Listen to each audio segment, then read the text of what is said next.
Sang Buddha punya ajaran,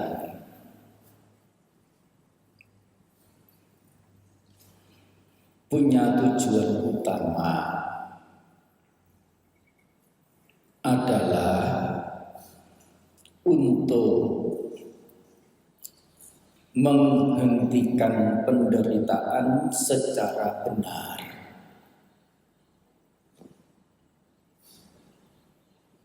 Maksud dari menghentikan penderitaan secara benar tidak lain adalah menghentikan penderitaan tanpa harus kembali menderita lagi. Artinya, kepadaman penderitaan itu betul-betul tercapai secara totalitas.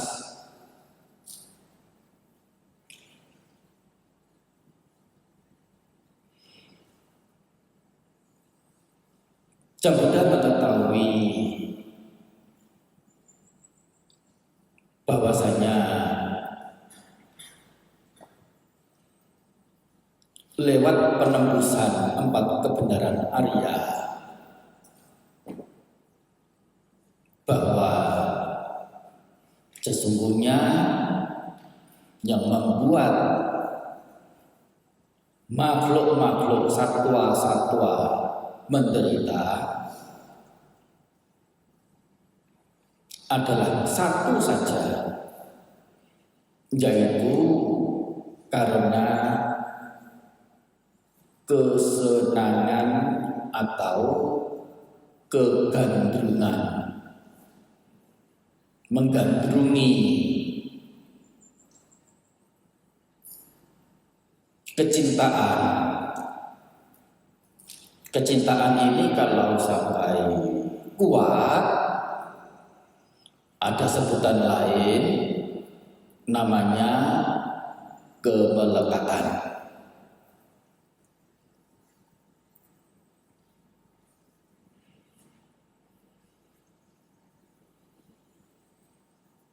Bagaimanapun dengan pengetahuan beliau tentang 4 kebenaran Arya, pengetahuan inilah yang sesungguhnya disebut sebagai kebijaksanaan.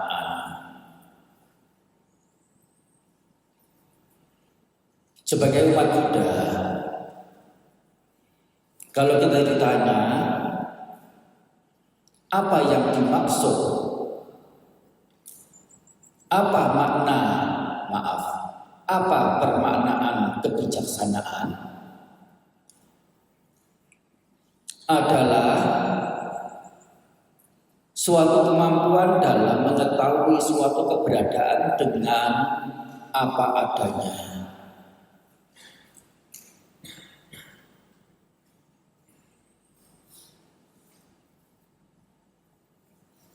Apa maksudnya?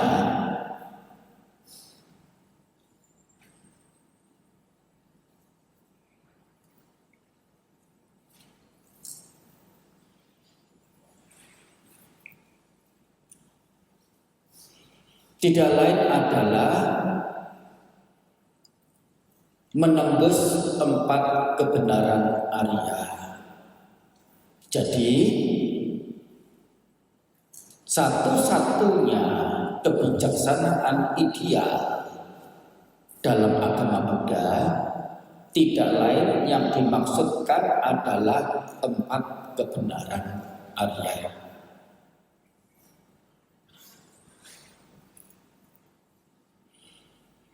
Seseorang yang telah menembus 4 kebenaran Arya disebut sebagai orang yang telah memiliki kebijaksanaan, yaitu nama lain dari orang yang punya pandangan benar. Punya pandangan benar itu artinya telah terbebas dari pandangan keliru.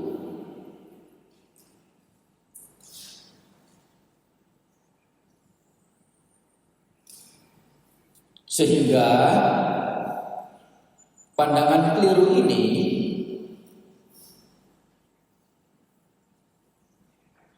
diangkat sebagai salah satu jenis belenggu yang kalau dalam bahasa dhamanya disebut samyojana. Bahkan belenggu utama, belenggu pertama adalah pandangan keliru.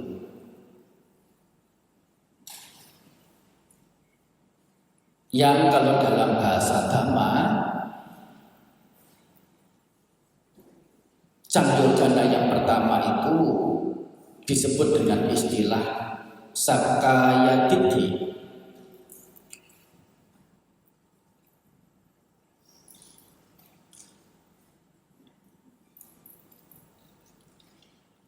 Kata ditthi di sini mengacu ke makna pandangan dan menjurus ke pandangan keliru.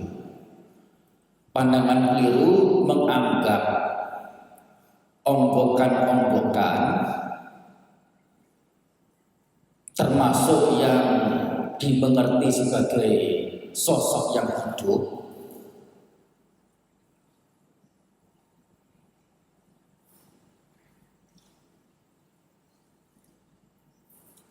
sebagai sesuatu yang ada intinya, ada diri yang kekal abadi.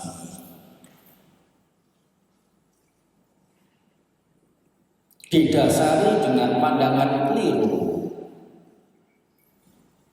bahwa segala hal ini ada sosok, ada inti, ada diri yang kekal abadi.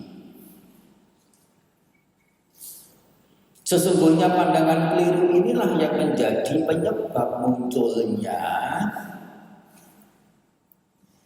kesenangan, kegandrungan, kecintaan, atau dalam bahasa dhamanya disebut tanha.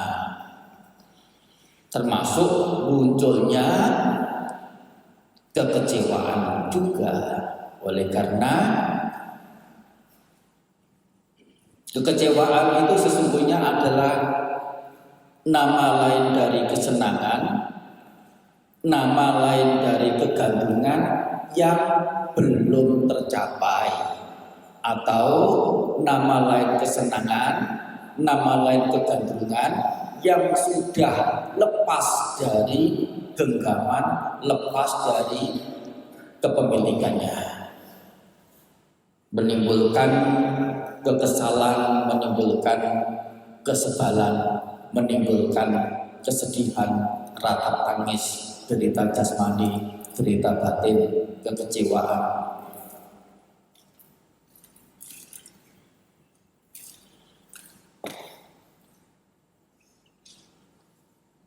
Dengan pemikiran, kalau mengerti sebagai yang ada inti, ada diri, bahwa ini adalah aku, entitasku, dan sesuatu ini adalah bukan aku, bukan bagian dari diriku. Misalnya mengerti ini si A sebagai manusia, rumahnya di sini, sedangkan ada sosok orang lain si B, rumahnya di sebelah sana, punya anggapan bahwa diri yang di sini, onggokan yang di sini itu berbeda dari onggokan yang ada di sebelah sana. Demikian pula dengan sosok-sosok lain yang ada di tempat-tempat lain.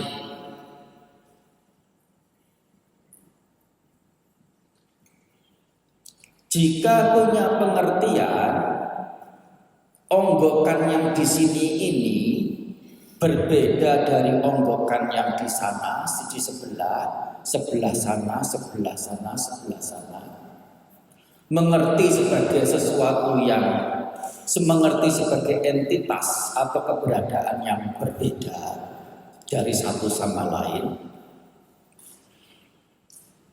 Perbedaan ini akan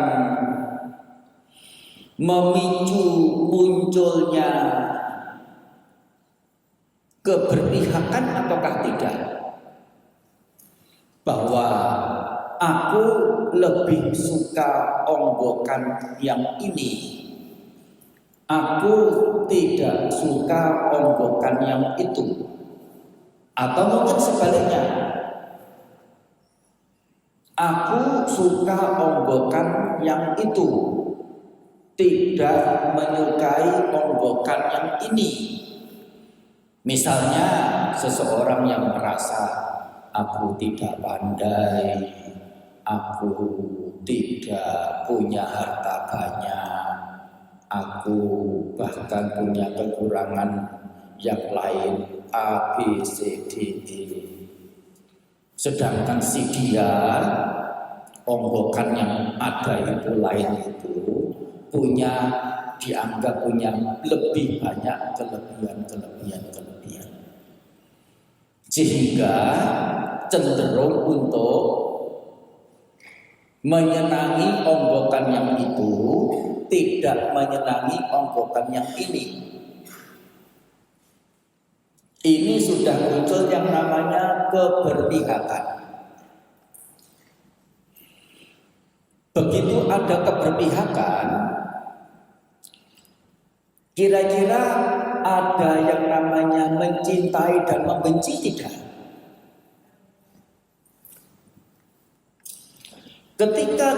Ketika kecintaan kebencian ini muncul, pengaruh terhadap batin itu akan menjadi muncul tidak? Bagaimana seseorang sewaktu tidak muncul cinta dan setelah muncul cinta, hatinya tetap sama atau berbeda? Bagaimana hati orang yang muncul cinta? Dingin atau panas? Kalau sedang rindu, kalau sedang kangen, kalau sedang melihat yang disayang itu, yang dicinta itu bersama dengan orang lain. Karena apa? Karena ada kecintaan. Ini karena ada keberpihakan. Muncul kecintaan, dan kecintaan itu identik dengan rasa panas, rasa tegang, rasa terhimpit, gelisah. Itu semua nama lain dari sesuatu yang menyenangkan atau yang menyakitkan. Sesuatu yang menyakitkan itu boleh disebut sebagai kebahagiaan ataukah penderitaan? Ini penderitaan disebabkan oleh cara pandang keliru, menganggap bahwa setiap entitas, setiap onggokan ada inti, ada diri yang kekal abadi. Antara satu onggokan dengan onggokan yang lain adalah berbeda-beda.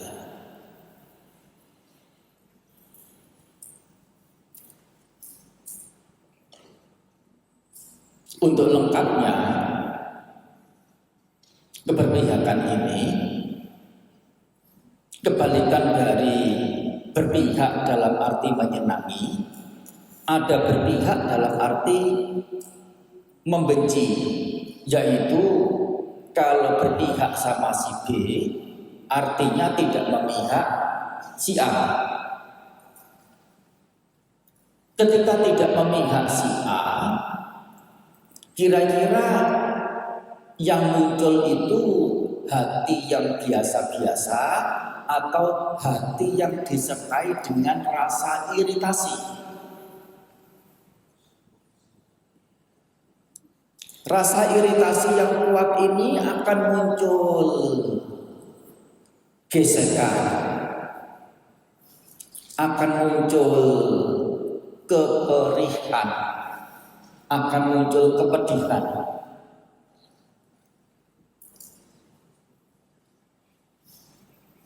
Yang disebut dengan kebencian, kegusaran, kejengkelan, kemarahan. Nah, setelah muncul kejengkelan, kemarahan, kebencian ini, hati dibandingkan sebelum muncul kejengkelan, kemarahan, kebencian, dan setelah muncul kejengkelan, kebencian, kemarahan, ini hatinya tetap sama atau berbeda? Berbeda. Setelah muncul kejengkelan, kebencian, kemarahan, hatinya menjadi dingin atau panas? Tegang atau lega?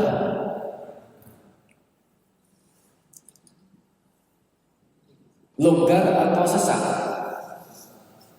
Tenang atau gelisah? Bagian dari kebahagiaan atau penderitaan? Ini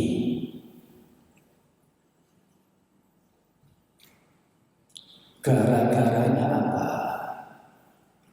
Gara-garanya adalah mengerti keliru, menganggap bahwa setiap entitas itu ada inti, ada diri, ada CEO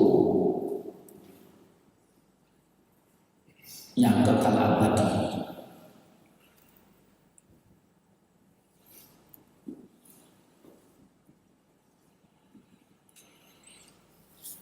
Ini adalah pemahaman dalam agama Buddha yang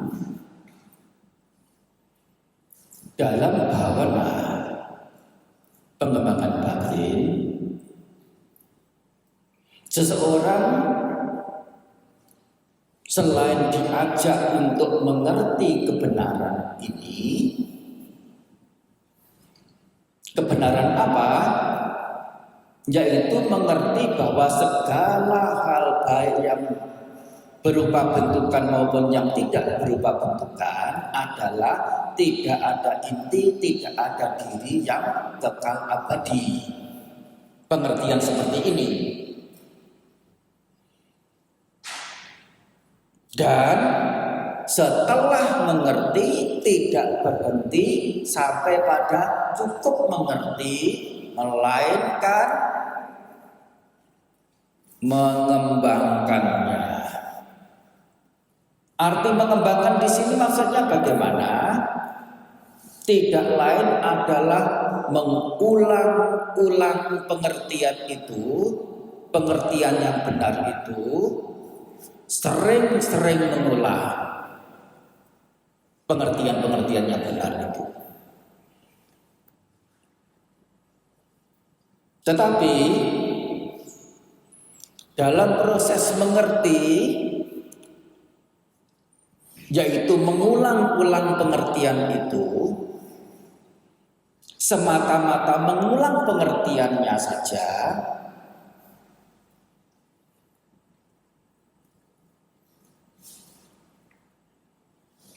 seorang praktisi akan mendapati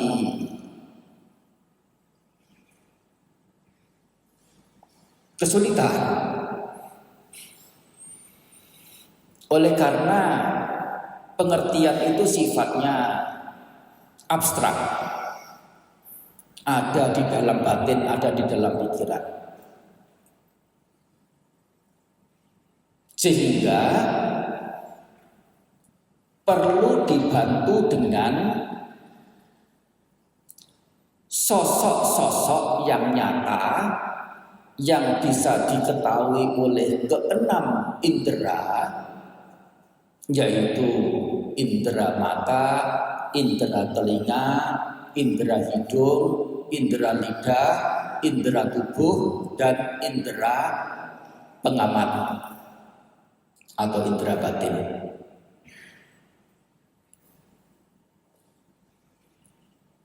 Berupa apa? Berupa bentuk yang mungkin bisa dilihat oleh mata, suara yang mungkin dilihat oleh didengar oleh telinga, demikian pula bau oleh hidung, rasa oleh lidah, sentuhan-sentuhan oleh tubuh, dan objek-objek batiniah lewat pengaman. Ada sosoknya yang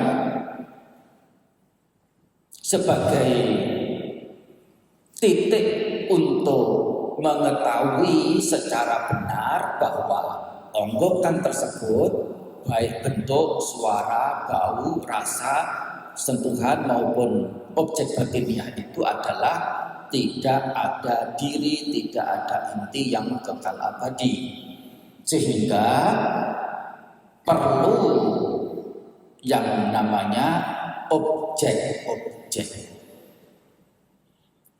Apa itu objek?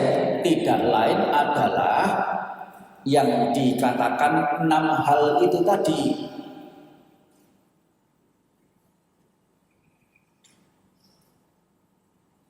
Bentuk, suara, bau, rasa, sentuhan, dan objek batiniah. Ini adalah objek.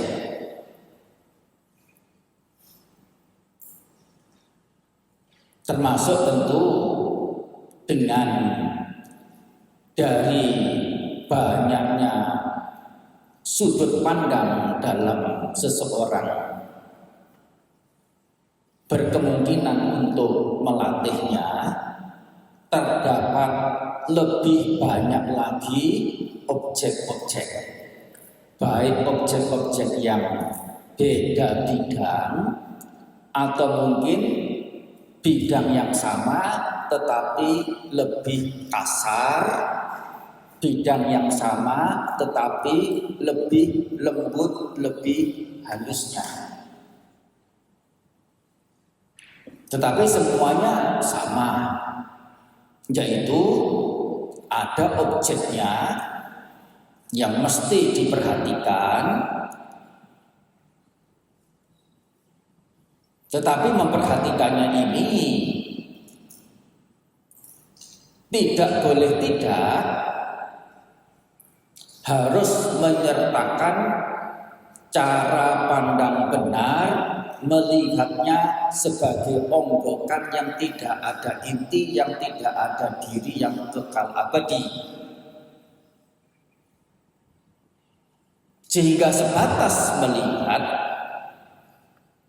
sebatas memperhatikan, atau mungkin dalam bahasa agama di Indonesia kita, sebatas menyadari, ada penyadaran, maksud penyadaran ini apa, bagaimana juga, baik antara penutur dan pendengar tidak ada kesepakatan secara rinci sampai di mana permanaan dan maksud kesadaran ini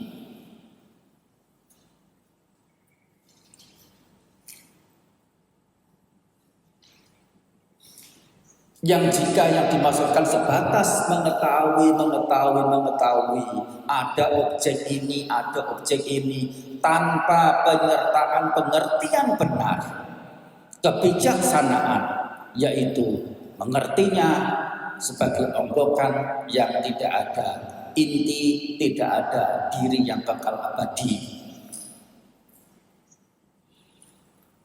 Ini belum disebut sebagai pengembangan batin atau meditasi. Oleh karena apa? Titik pengembangan batin bukan pada objeknya. Titik pengembangan batin ada di kebijaksanaannya. Tetapi melulu kebijaksanaan tanpa ada objek itu akan timpang. Tidak ada sesuatu yang dijadikan patokan untuk dilihat, untuk dipahami sebagai yang tidak ada diri, sebagai yang tidak ada inti.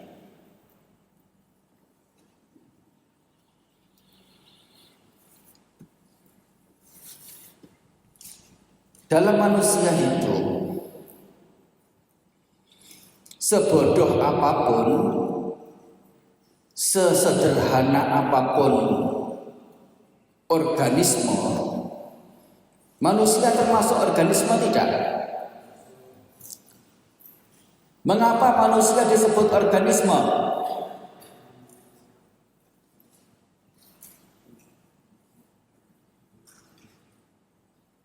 Manusia disebut organisme karena manusia itu dibentuk dari organ-organ.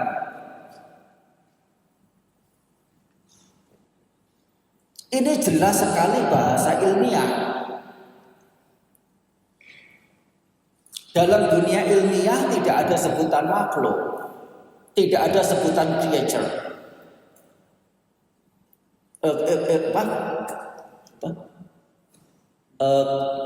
Creature, betul ya.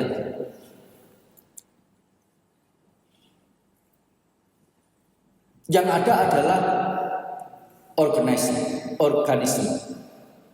atau organisme. Karena apa? Inilah sesungguhnya esensi bentukan-bentukan tidak lain adalah perpaduan dari faktor-faktor pembentuk. Ada organ yang menjadi faktor, baik secara fisik maupun secara mentalnya, membentuk menjadi sebuah onggokan yang merupakan perpaduan dari organ-organ disebut dengan organisme. Yang dalam agama Buddha juga sama. Ada yang disebut dengan pana, artinya makhluk. Ada yang disebut dengan macca, artinya makhluk. Ada yang disebut dengan satta, artinya makhluk. Tetapi dalam dunia ilmiah Buddhis ada istilah lain yang digunakan oleh Sang Buddha, yaitu pancakandha. Panca lima, kandha gugusan, kandha organ atau kumpulan organ. Sesungguhnya tidak beda pengistilahan oleh dunia ilmiah yang terbedakan dari peristilahan awam dengan yang Sang Buddha katakan, yang Sang Buddha sebutkan, penggunaan istilah ilmiahnya secara filosofis dharma beliau.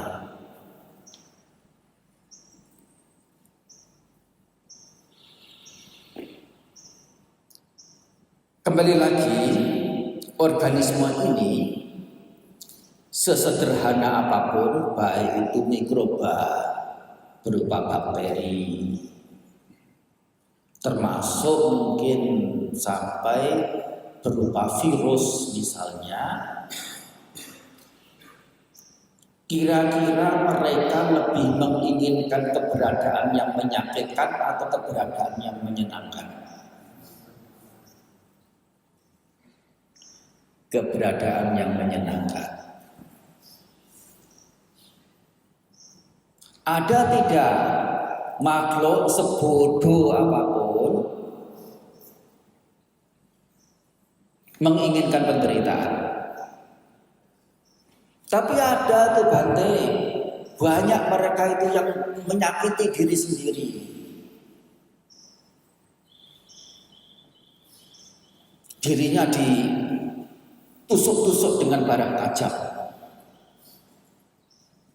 Bahkan sampai bunuh diri. Itu kan contoh nyata. seseorang tidak mengingini kebahagiaan untuk diri. Salah besar penyimpulan seperti itu. Salah besar. Mereka adalah juga orang yang mencintai kebahagiaan, mengingini kebahagiaan. Hanya karena dia putus asa tidak mampu mencapai kebahagiaan yang dia inginkan, tidak menyukai keberadaan yang ada sekarang ini, kekuatan ketidaksukaan itulah yang kemudian memberikan reaksi dia menyakiti diri sendiri, bahkan sampai bunuh diri. Ini logis apa tidak? Tidak ada seseorang pun yang tidak mengingini kebahagiaan.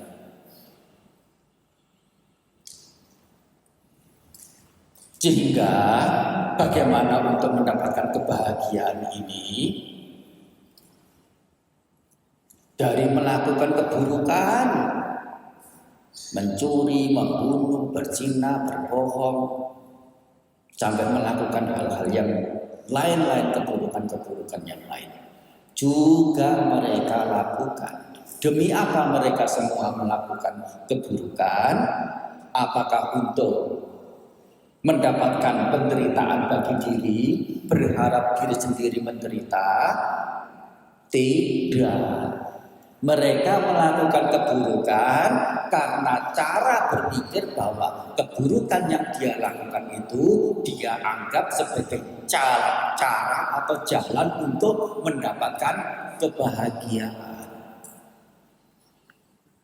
Cara yang oleh orang bijaksana sebut sebagai cara yang salah.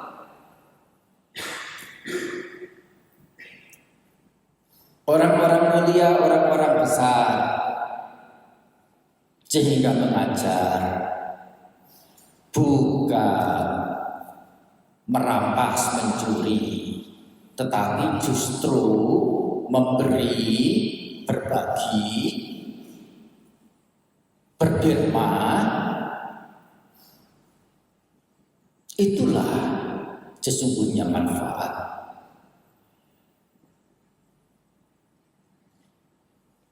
Sudah diajari meditasi tentang dana, betul ya? Manfaat dana ini lebih ke pihak penerima ataukah ke pihak pemberi? Pemberi. Ini manfaat dari berbuat baik berupa berdana untuk mendapatkan manfaat secara lebih baiknya.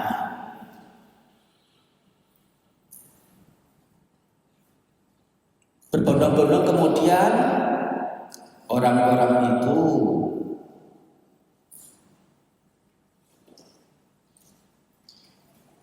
mempraktikkan memberi atau berupaya, berusaha melawan hal yang berlawanan dengan kemurah hatian, yaitu kekikiran ini, untuk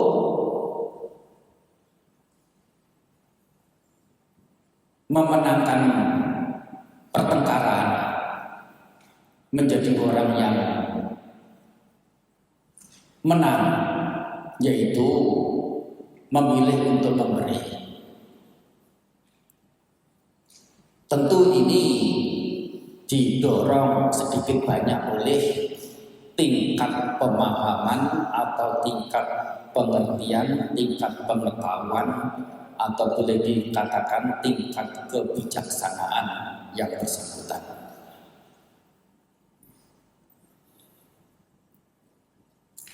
Bagaimanapun, kebajikan ini bukan hanya dari memberi. Seseorang yang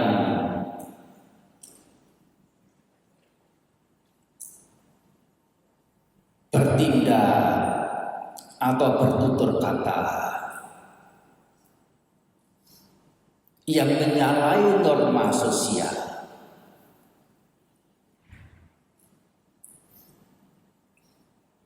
sering berbohong, menipu, mengelabui,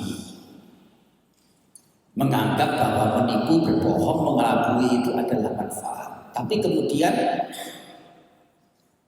dampak secara jauhnya bagaimana? Apakah orang yang dikenal pembohong itu akan mendapat penghargaan atau penghinaan? Dipercayai atau tidak dipercayai? Diajak bekerja sama atau dikucilkan, disingkirkan? Dia akan mendapatkan keberuntungan atau keterpurukan?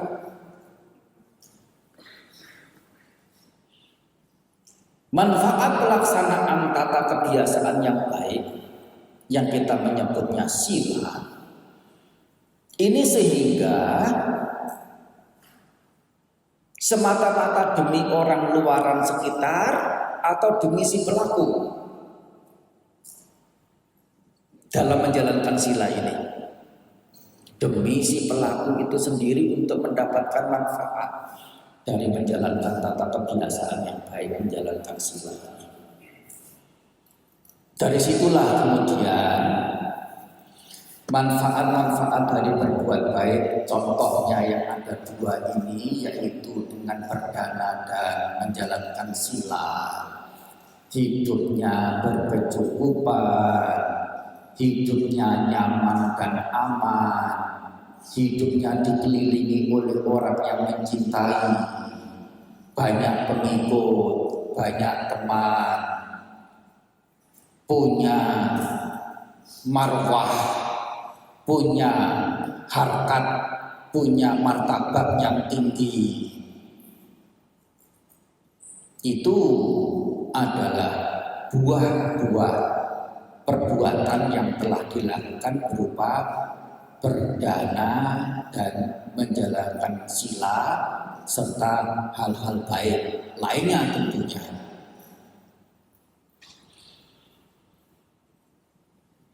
Keberadaan menyenangkan, hasil-hasil kebaikan itu, berkecukupan, berbahagia, hidupnya lega, kemana juga mendapat penghargaan bahkan persanjungan, yang bisa dikategorikan sebagai sugati. Sugati, su itu artinya baik, gati artinya tujuan atau pencapaian atau jalan. Sugati artinya pencapaian di keberadaan yang baik.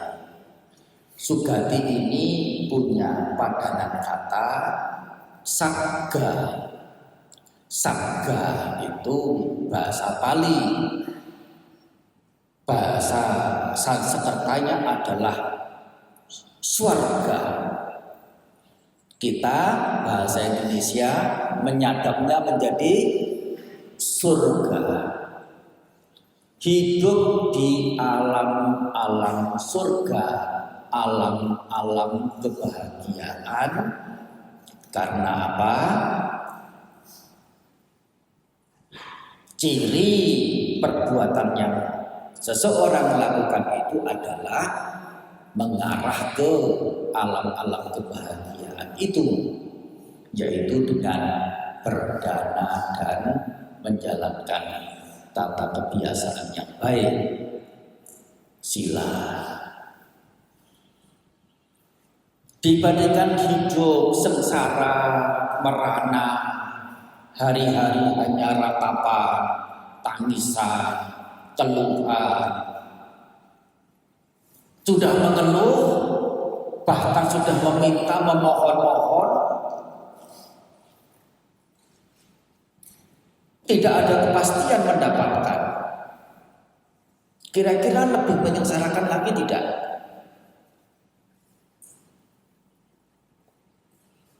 Apakah ini hanya keberadaan yang di awang-awang yang ada di angan-angan, atau keberadaan nyata makhluk ini ada makhluk-makhluk yang sebetulnya memang kenyataannya menderita? Ada enggak?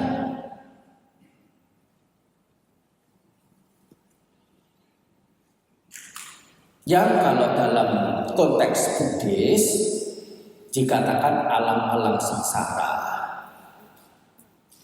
yaitu alam asura, alam peta, alam binatang, dan alam neraka. Itu alam-alam yang menyakitkan. Dibandingkan dengan alam-alam ini, bagaimana dengan berada di alam surga sebagai sosok organisme yang tentunya mengingini kebahagiaan? Sekecil apapun organisme itu menginginkan kebahagiaan, memilih hidup yang sengsara atau hidup yang bahagia, tidak usah dijawab.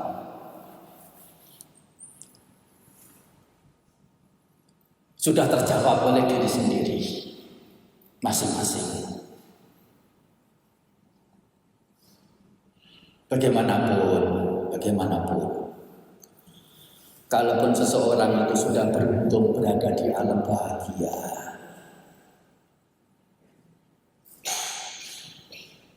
harta yang dicapai, nama baik yang dicapai, harkat martabat yang dicapai, menjadi dicinta oleh orang-orang yang telah dicapai. Ini perlu dirawat atau dibiarkan begitu saja? Perlu dirawat. Kata merawat itu apa sih artinya?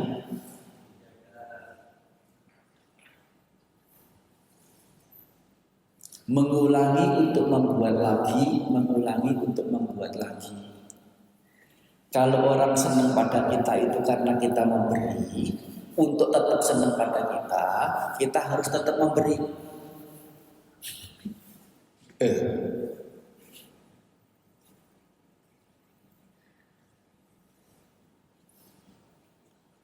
Kalau kita berhenti melakukan hal-hal yang baik, kebahagiaan di alam menyenangkan itu pun juga ada waktu berhentinya, waktu selesainya.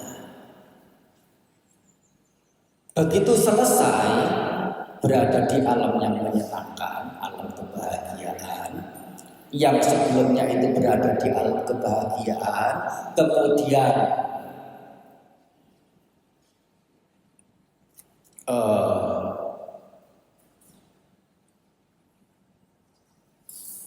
berpisah dari alam kebahagiaan itu, seseorang itu akan tetap bahagia atau menjadi kecewa.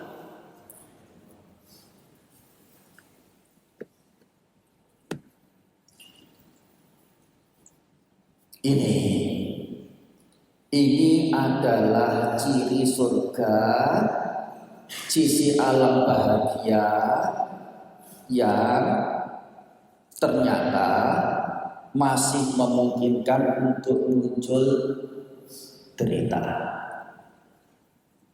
yaitu kekecewaan setelah kebahagiaan di alam bahagia itu terlepas.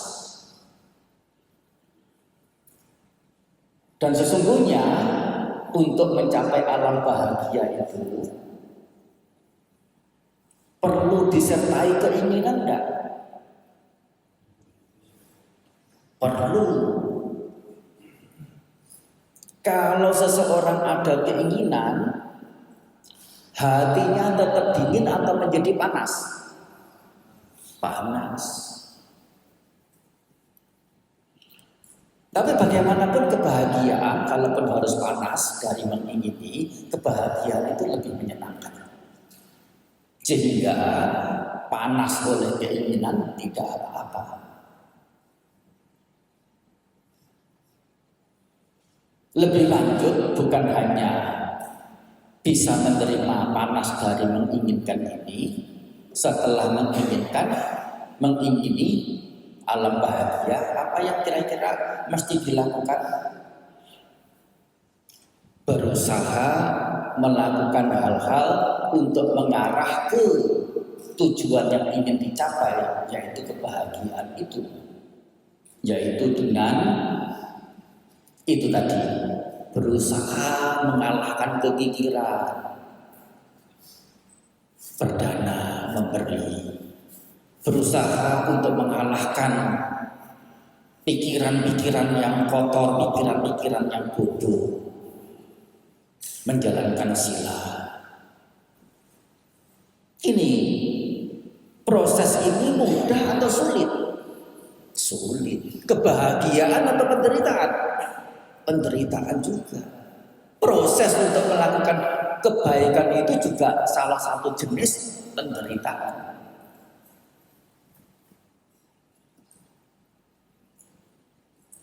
Apakah seseorang setelah berusaha itu sudah ada kepastian untuk mencapai? Pasti tidak. Belum pasti. Memang ada pengkondisian, ada kemungkinan mencapai.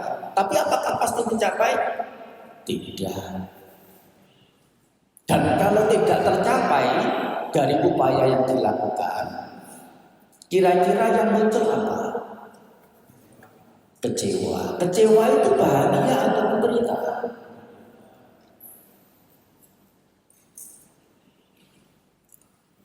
Di saat mencari dan mencari, berupaya dan berupaya, akhirnya berhasil mendapatkan. Ini kebahagiaan telah aku raih, kebahagiaan telah aku gapai.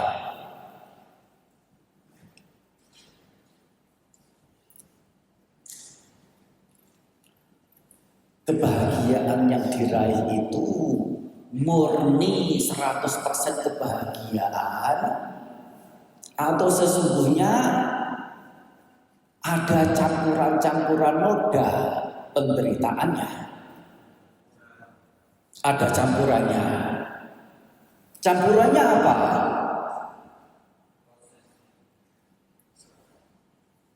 Campurannya adalah kecemasan, kekhawatiran, ketakutan.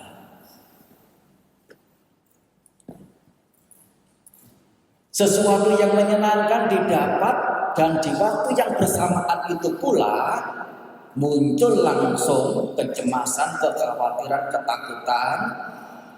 Seberapa lama ya sesuatu menyenangkan ini berada bersamaku? Aman tidak saya meletakkan ini, menyimpan ini di sini, di situ? Ini noda dari kebahagiaan yang sudah em-eman dicari.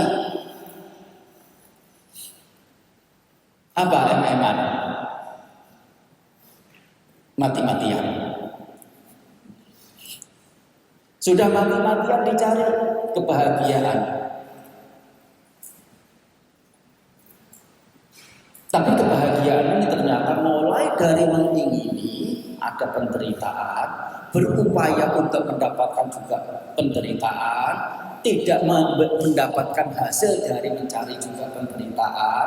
Saat mendapat pun juga penderitaan, ada kecemasan, kekhawatiran, ketakutan. Setelah terlepas dari yang didapat, itu juga penderitaan berupa munculnya kekecewaan.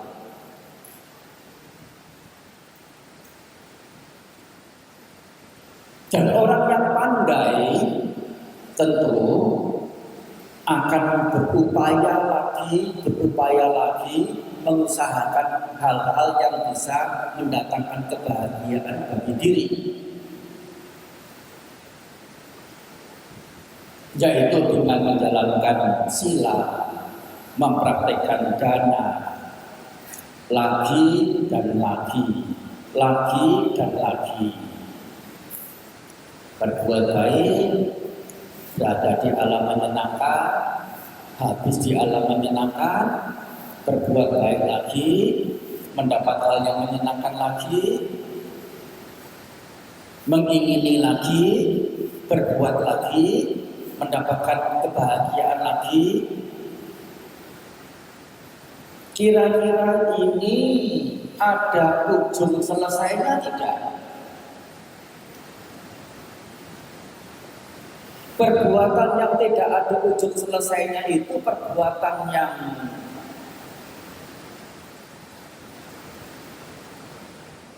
menyenangkan atau yang melelahkan, mendatangkan rasa capek. Seperti kalau kita punya tupai piaraan, kita masukkan di kerangkeng yang bundar, bisa berputar. Tupainya ini berlari, tapi kemana dia berlari? Sampai kemana? Sampai kapan?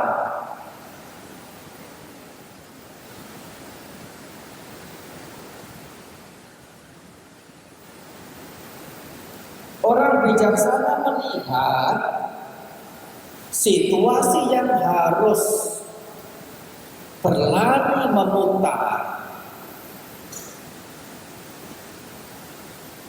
tiada henti. Kalaupun itu menyenangkan, tetapi mendatangkan rasa capek, dan kesenangannya ya kesenangan yang ada cacat sedemikian rupa, mulai dari mengingini, berusaha, gagal dalam mencapai, kalau mencapai ada kecemasan, dan setelah mencapai ada kekecewaan, dan harus mencari lagi, berusaha lagi, capek lagi. Kira-kira bisa tidak disimpulkan bahwa proses ini adalah proses yang membosankan?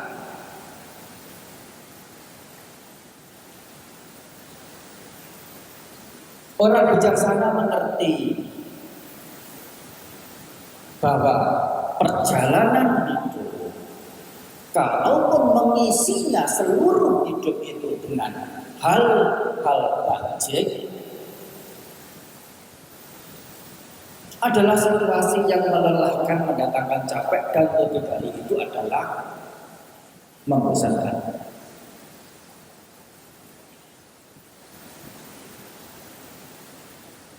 Terlebih ternyata dalam siklus hidup setiap satwa, setiap makhluk, ternyata bukan sisi baik saja yang sepanjang hidup itu dia melakukannya. Ada sisi negatif, sisi buruk yang dia juga lakukan. Dampak dari melakukan keburukan itu kebahagiaan atau penderitaan, alam menyenangkan atau alam sengsara.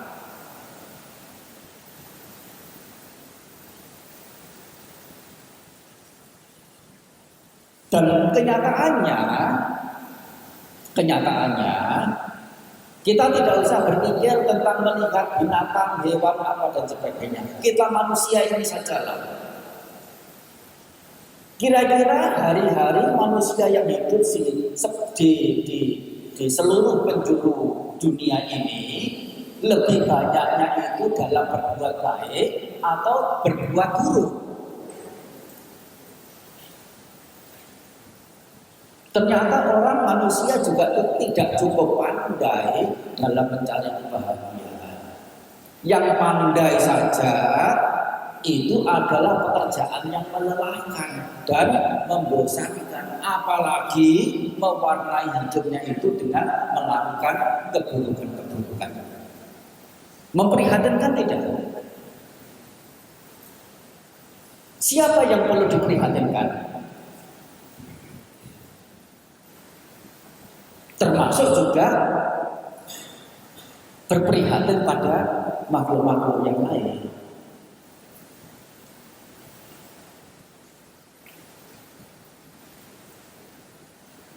Sehingga dengan harus berusaha mencapai alam bahagia, terlahir di alam bahagia.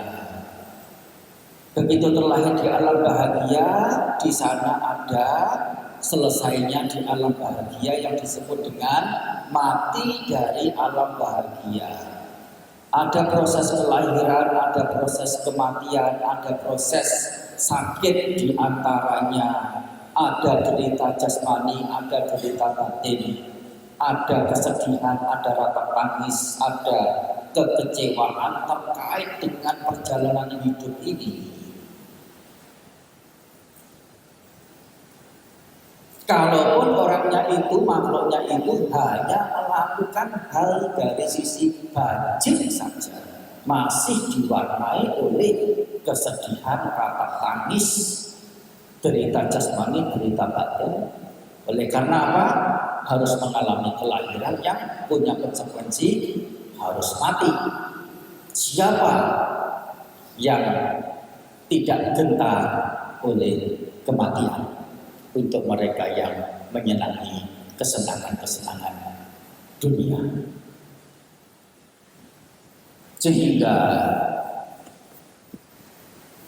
kebahagiaan yang orang mengerti, meskipun itu muncul dari kebajikan, oleh Sang Buddha dikatakan sebagai kebahagiaan yang masih terkontaminasi oleh penghanyut tidak lain adalah pengotor batin, asawa. Meskipun itu dari sisi budgetnya punya bagian dari punya kebajikan, tapi adalah masih ada asawa, disertai dengan asawa.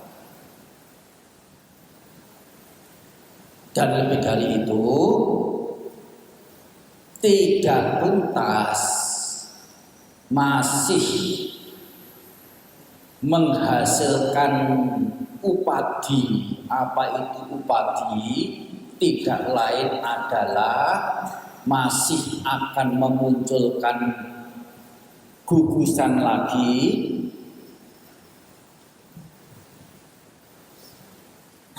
di alam bahagia, alam menderita.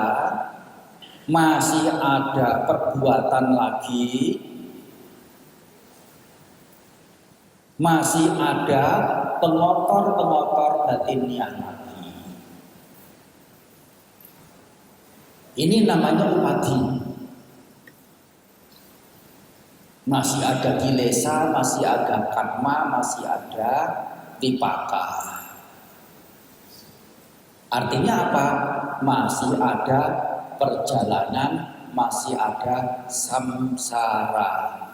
Samsara artinya perjalanan. Dan karena perjalanan ini punya ciri melingkar, berputar, sebutannya adalah watta samsara. Watta itu artinya melingkar, tidak sampai kemana-mana, bagaikan seekor tupai berlari di kerangkeng yang bundar itu. Ini manusia, tidak terkecuali siapapun, seberapapun harta kita yang ada, harkat martabat kita di tengah masyarakat, baik sebagai bangsawan atau sebagai raja sekalipun, tidak lolos.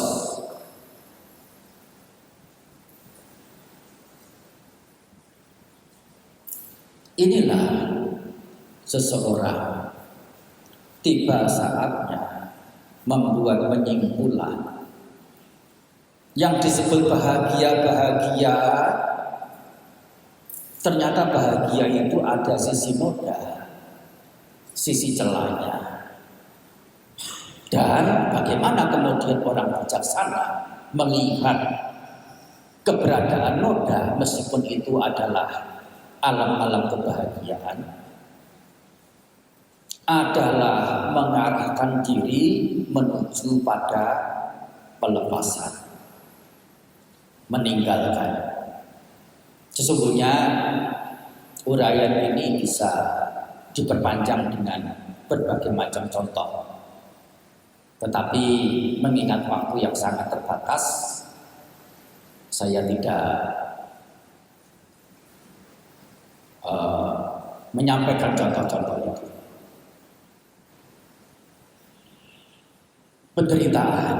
Penderitaan yang ada di alam apapun, jangankan alam menyakitkan, alam sengsara, alam bahagia pun ada penderitaan. Jika yang namanya hidup ini adalah penderitaan, yaitu berupa muncul kesedihan, ratap tangis, kematian, ketuaan, termasuk kelahiran lagi, termasuk juga derita jasmani, derita batin. Yang diinginkan makhluk manusia atau hewan atau satwa ini penderitaan atau kebahagiaan. Tetapi pada kenyataannya bagaimana? Bisa lepas dari penderitaan tidak? Sehingga kalau makhluk ini tidak bisa lepas diri dari penderitaan, bisakah dimengerti, bisakah dipahami, bisakah dianggap bahwa hidup ini adalah milikku, hidup ini adalah aku, hidup ini adalah diriku, dalam arti saya punya kendali, saya punya kontrol terhadap hidup ini. Saya kapan ingin bahagia, kebahagiaan itu sekonyong-konyong secara tiba-tiba akan langsung muncul. Apakah demikian rupa? Hidup ternyata di luar kuasa. Baik tubuh yang namanya rupa atau bentuk, wedana, pengenyam, sanya, pengerti atau pemaham, sangkara, pembentuk, winyana, pengetahuan, dan selain dari 5 ini tidak ada yang keenam. Kelima-limanya ini di luar kuasa. Tidak bisa, aku yang lapar ini sudah mulai sore ini, jangan bertambah lapar lagi ya. Kenyang, berhenti terasa laparnya. Tidak bisa. Karena apa? Memang di luar kuasa. Kalau di luar kuasa, berarti bisakah dikatakan sebagai yang milikku? Bisakah dikatakan sebagai yang aku, sebagai yang diriku, yang bisa mengatur, mengontrol, mengelolanya? Inilah keberadaan ketidakadadirian,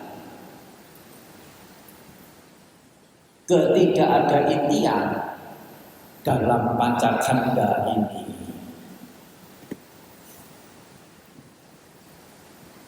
Di luar kontrol, di luar kuasa. Dan menganggap, mengerti, ini aku yang happy, termasuk yang susah, termasuk yang kecewa, termasuk yang rindu, termasuk yang segala macam.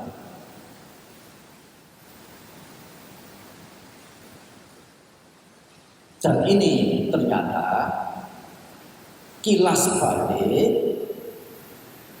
berangkat dari sesuatu yang sangat-sangat mendasar, sangat-sangat esensial, yaitu apa tadi? Mengerti keliru bahwa onggokan ini sebagai inti, sebagai diri, sebagai onggokan yang ada inti, ada diri yang kekal abadi. Ini yang menjadi bidangnya.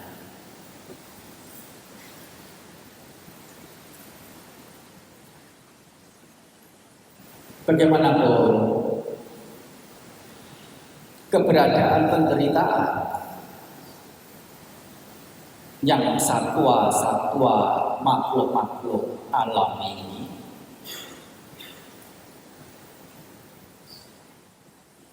ini ditengarai oleh Guru Agung Buddha melalui pencapaian penerangan sempurna beliau bahwa penderitaan yang ada ini memang sudah demikian adanya, tidak ada titik kemunculannya, tidak ada titik kepadamannya, ya sudah memang begitu.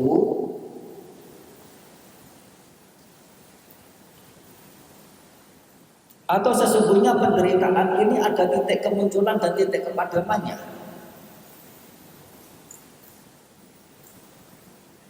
Jika penderitaan yang ada ini tidak ada titik kemunculan, tidak ada titik kepadaman, memang adanya juga begitu. Kira-kira derita, dukkha ini bisa diselesaikan tidak? Bisa dituntaskan tidak? Bisa dipadamkan tidak? Tidak bisa. Oleh karena apa? Kemunculannya saja tidak ada.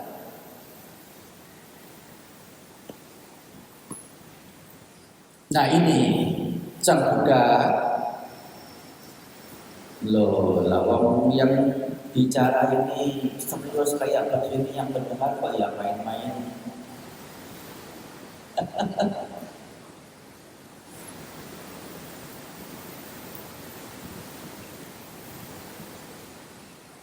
Memperhatikan ya.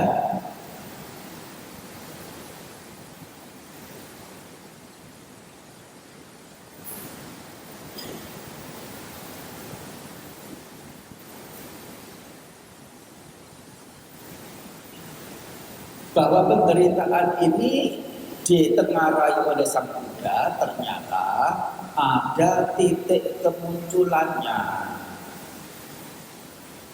Titik kemunculan penderitaan kalau diterjemahkan ke dalam bahasa Pali, kemunculan itu bahasa Palinya adalah samudaya. Kemunculan penderitaan artinya itu dalam bahasa Palinya adalah dukkha samudaya. Jadi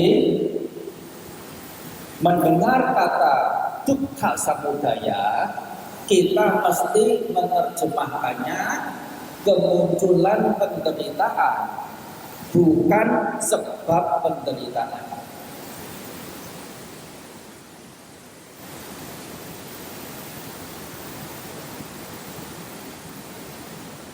Karena sekali lagi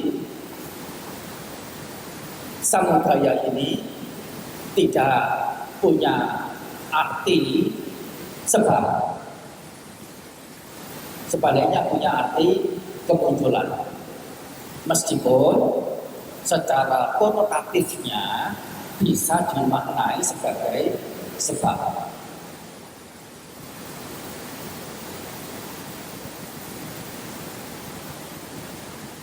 Nah, mengerti bahwa dukkha ini ternyata ada kemunculannya dalam bentuk muncul kegantungan, muncul kecintaan, muncul kesenangan yang disebut dengan munculnya tanha.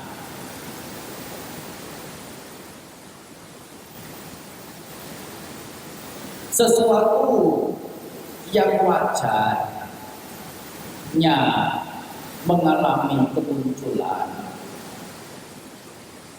sesuatu itu akan wajar mengalami kepadaman juga atau tidak? Akan mengalami kepadaman. Sehingga mengapa Bante Anya Kondanya dalam mendengar uraian Sang Buddha dengan nama Dhammacakkappavattana Sutta,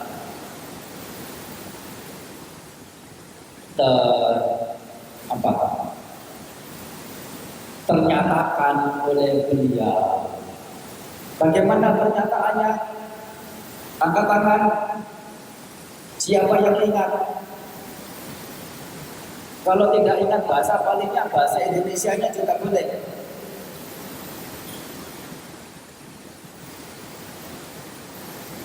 Yang kinci samudaya dhamma sabbantang nirodha dhamma. Bahwasanya apapun yang terdapat kemunculan sebagai lumrah, sebagai alamiahnya, sabantang segala sesuatu itu yang terdapat kemunculannya itu lumrah juga, alamiah juga, wajar juga untuk mengalami kepadaman. Di sini, jika ternyata keberadaan dukkha, keberadaan penderitaan ini ternyata ada kemunculan penderitaan, ada juga kepadaman penderitaan. Kepadaman penderitaan itu maksudnya apa? Bagaimana yang disebut kepadaman penderitaan?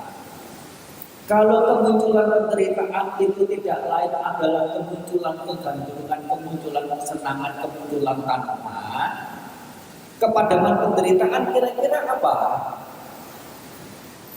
Kepadaman kecintaan, kepadaman kesenangan, kepadaman kegantungan itu sendiri juga.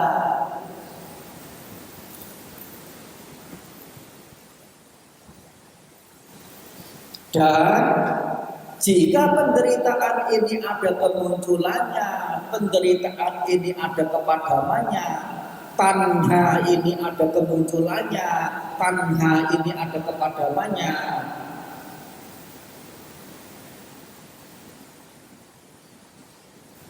penderitaan ini punya kondisi tetap, kekal, atau tidak tetap? Tidak kekal. Kalau dukkha ini ada muncul atau padam, keberadaan dukkha ini tetap langgeng abadi atau tidak kekal? Tidak kekal.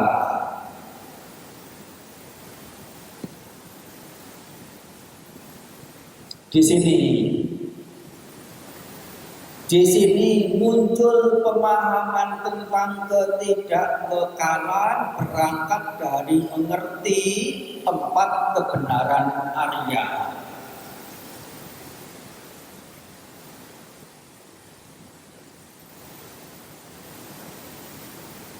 Punya pemahaman tentang ketidakkekalan dan mengerti sebagai sesuatu yang tidak kekal.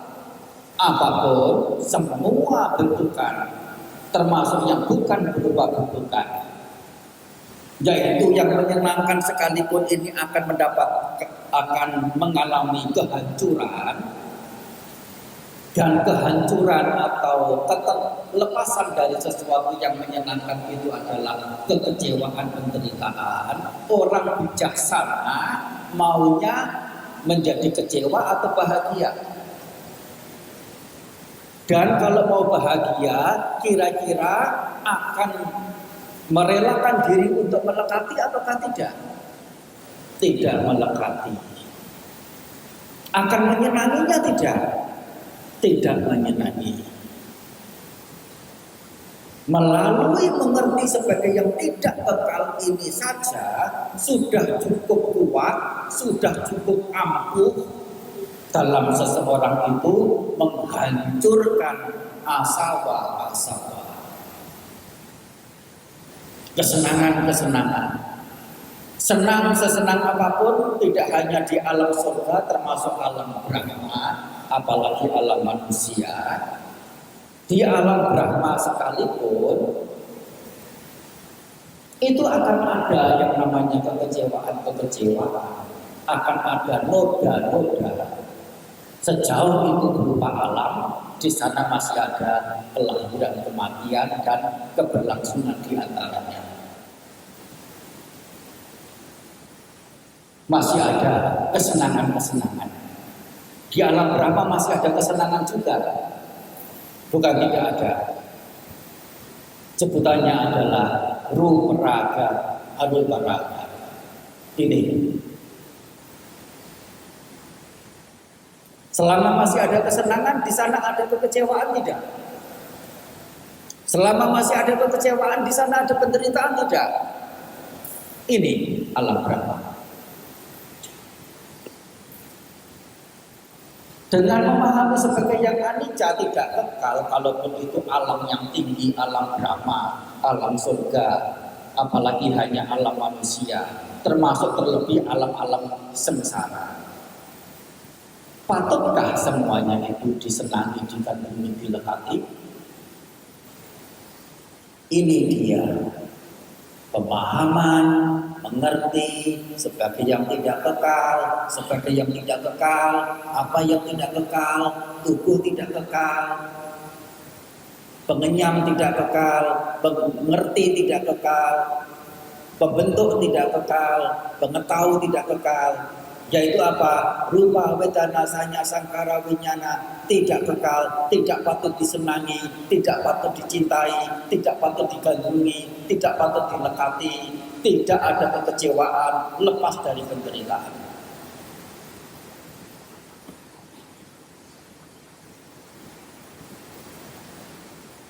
Dan ada objeknya. Apa itu objeknya? Objeknya ya itu tadi yang disebutkan rupa, wedana, sanya, sangkara, winyana. Tetapi melulu melihat objek tanpa menyertakan yang namanya pengertian sebagai yang tidak kekal ini, apakah ini masih bisa disebut dengan pelatihan? Masih bisa disebut dengan pengembangan? Masih bisa disebut dengan pengolahan? Ini loh yang dimaksud. Pengertian benar itu justru core-nya, intinya. Objek itu tentu perlu sebagai pembantu. Dan keberadaan ketidakkekalan ini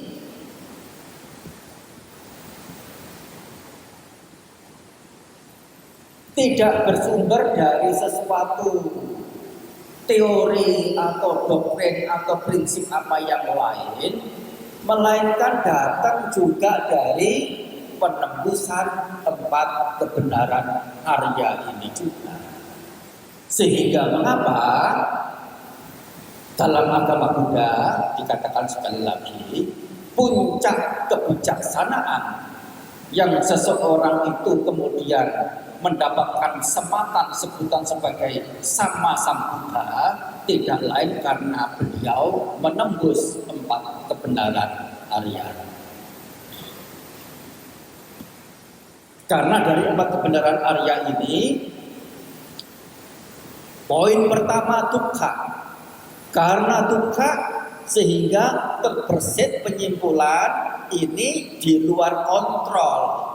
Kalau di luar kontrol berarti tidak bisa diakui, dimengerti, dianggap sebagai yang milikku, yang aku, yang diriku.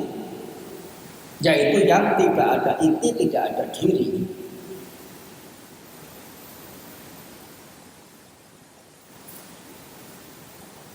Kemudian dari mengerti sebagai yang tidak kekal ini, sesuatu yang tidak kekal ini punya ciri selalu mengalami kepadaman. Kepadaman artinya ciri dari ketidakkekalan ini adalah berlangsungnya terus-menerus keberadaan kepadaman. Selalu mengalami padam, selalu mengalami selesai, selalu mengalami berhenti. Tidak bisa bertahan, tidak mampu bertahan. Karena apa? Punya ciri tidak tetap, tidak kekal.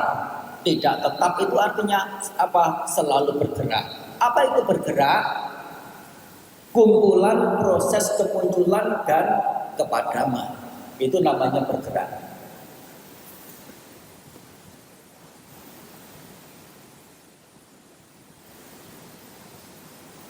Jika segala sesuatunya ini, segala bentukan ini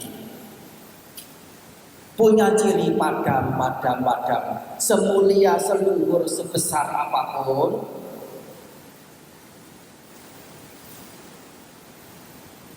punya ciri tidak bisa bertahan, juga tidak bisa ditahan. Kira-kira timpal tidak untuk disenangi, untuk digandrungi, untuk dilekati. Inilah keberadaan tidak mampu bertahan, tidak mampu ditahan juga disebut dengan dalam bahasa palingnya itu dukkha. Pengertian dukkha ini muncul dari mana? Selain muncul dari di luar kontrol yang disebutkan di awal tadi, juga bisa muncul dari pemahaman sebagai yang tidak kekal. Karena keberadaannya tidak kekal, sehingga keberadaan tidak kekal ini tidak bisa ditahan. Keberadaan tidak bisa ditahan itulah sebutan untuk kata dukkha.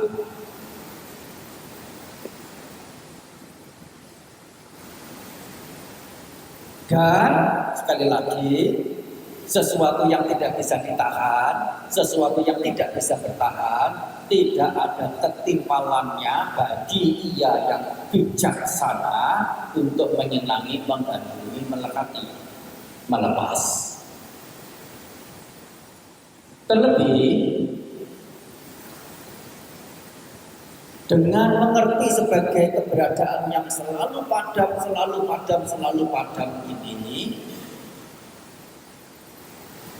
ketika muncul menjadi tanpa ada, tampak sebagai onggokan, terbersit anggapan oh itu ada diri, ada inti, karena tampak sebagai onggokan. Tetapi karena ciri onggokan yang sedang tampak itu tidak lama mengalami kehancuran, mengalami kepadaman, jika onggokan yang tampak itu dimengerti, dianggap sebagai yang ada inti, ada diri, ketika onggokan yang tampak itu mengalami kepadaman, anggapan sebagai yang ada inti, ada diri terhadap onggokan yang tampak dan sudah padam itu masih tetap ada, ataukah ikut hancur, ikut padam bersamaan dengan kepadaman onggokan itu?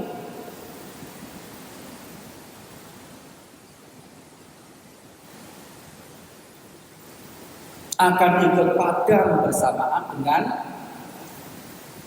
kepadaman onggokan yang sebelumnya tampak itu.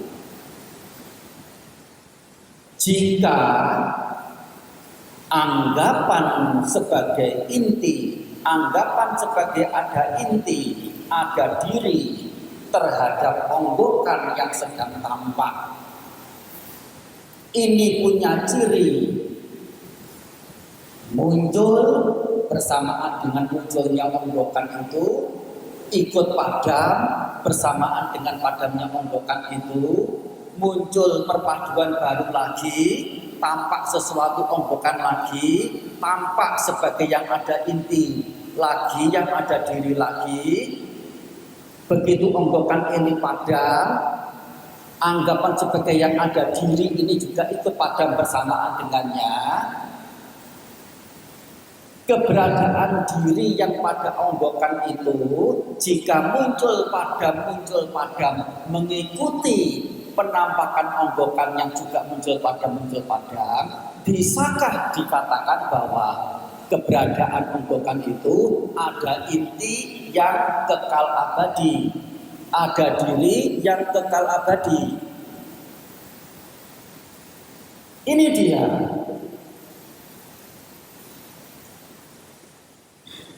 Ternyata bahwa bersamaan dengan munculnya onggokan ini, Ada anggapan karena tampak sebagai onggokan, mengerti sebagai yang ada. Sehingga mengerti sebagai yang ada diri, ada inti. Tetapi begitu onggokan yang tampak ini mengalami kepadaman, dan ternyata juga yang dianggap sebagai ada diri, ini kemudian menjadi tidak ada, masih relevan tidak pengertian bahwa semua onggokan atau semua bentukan, termasuk yang bukan berupa bentukan, yaitu nibbana dan sebutan atau penamaan, atau kalau mau lebih ringkasnya katakan saja nibbana yang bukan bentukan. Ini sebagai yang ada inti, ada diri, ataukah kosong dari inti dari diri? Inti atau diri ini genuine, asli, atau sesungguhnya kepalsuan, kesemuan belaka? Kepalsuan, kesemuan. Ini yang kita mengerti sebagai diriku, aku, milikku, dirinya, dia, miliknya. Mengerti sebagai yang ada diri, ada diri, ada diri. Dan begitu mengerti sebagai yang ada diri, sebagai yang dikatakan di awal, ada kecenderungan untuk membeda-bedakan bahwa ini onggokan yang satu dan ini adalah onggokan yang lain. Begitu ada pembedaan, ada kecenderungan untuk muncul keberpihakan. Begitu muncul keberpihakan, akan muncul menyenangi membenci. Begitu muncul menyenangi membenci, penderitaan akan sudah harus dihadapi.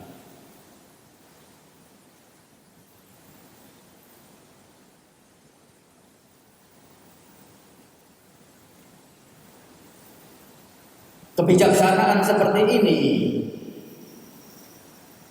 sebagai yang tidak kekal, sebagai yang tidak mampu bertahan, sebagai yang tidak ada diri. Pengertian benar ini muncul dari 4 kebenaran Arya, diterapkan ke dalam objek yang diangkat dalam proses pengembangan batin, disebut dengan pengembangan batin secara pandangan terang atau vipassana bhavana. Munculkan, latih, lakukan, perhatikan objek-objek itu, tetapi bukan melulu sekadar sebatas perhatian objek pada objek, melainkan tidak kalah pentingnya dan jauh lebih penting adalah penerapan nilai kebijaksanaan menuju ke kepadaman penderitaan secara benar. Tugas ini bisa diwakili oleh orang lain tidak? Kira-kira sudah lelah belum samsara perjalanan ini? Sudah lelah belum angkat tangan yang lelah?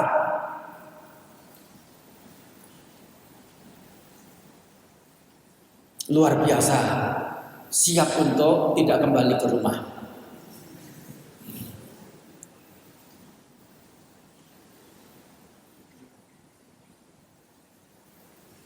Siap untuk tidak kembali ke rumah. Karena sadar ini melelahkan, membosankan, dan lebih banyak menderitanya daripada bahagianya. Dan sesungguhnya bahagia lain dari nibbana tidak ada.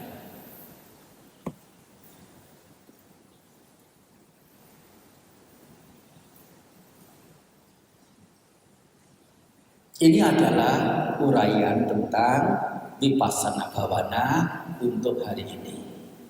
Anumodana.